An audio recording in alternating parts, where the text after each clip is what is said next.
O Estado colonial não foi uma simples extensão política do governo metropolitano, mas ele representou também um sistema político sui generis.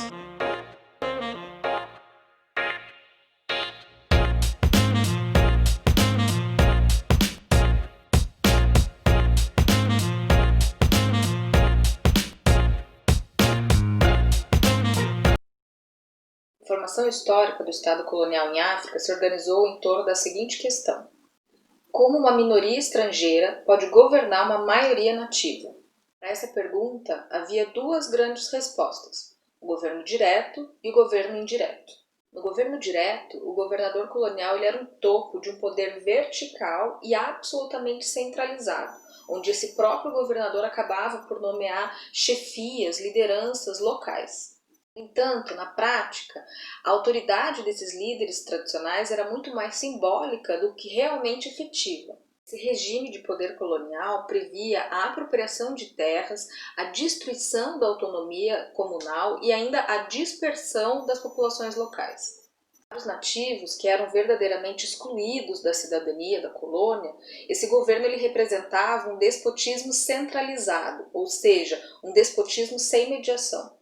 No governo indireto, também muito conhecido como protetorados, que foram largamente utilizados pelo colonialismo britânico, como o caso da Índia, por exemplo, o governo central recorria a poderes locais para a administração dos pequenos territórios. Diferentemente do que propagava a propaganda do regime colonial, esse modelo de governo indireto ele não nasceu de uma vontade de integrar os agentes africanos na gestão da colônia. Muito pelo contrário, esse modelo foi adotado justamente para diminuir os custos da burocracia colonial.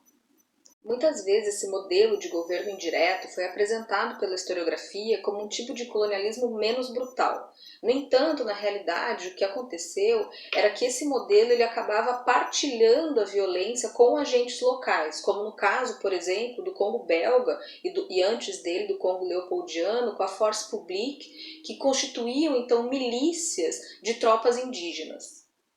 O governo indireto ele representava então uma descentralização despótica da violência ou ainda um despotismo mediado, justamente porque a autoridade local ela era sustentada e reforçada pela governança metropolitana.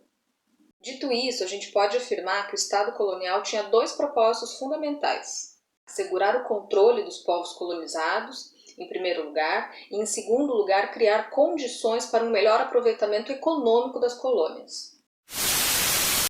Eu acho que talvez agora era interessante citar um pouco de historiografia, né? Para garantir esses dois propósitos, foi necessária a criação, na maioria das colônias africanas, do chamado direito colonial. De forma geral, esse foi o principal instrumento utilizado para assegurar a dominação nesses territórios. A estrutura do direito colonial, de forma geral, ela estava dividida em duas grandes esferas. Existiam as leis para os colonos, os colonizadores no caso, e haviam as leis específicas para os nativos. Isso foi muito comum não só no período colonial propriamente dito, mas também, por exemplo, no caso da África do Sul, que tem uma história um pouco mais complicada de colonização, mas isso fica muito evidente, sobretudo a partir de 1948, com a instauração do regime do apartheid. Finalmente, a gente pode afirmar que o Estado colonial possuía as seguintes características.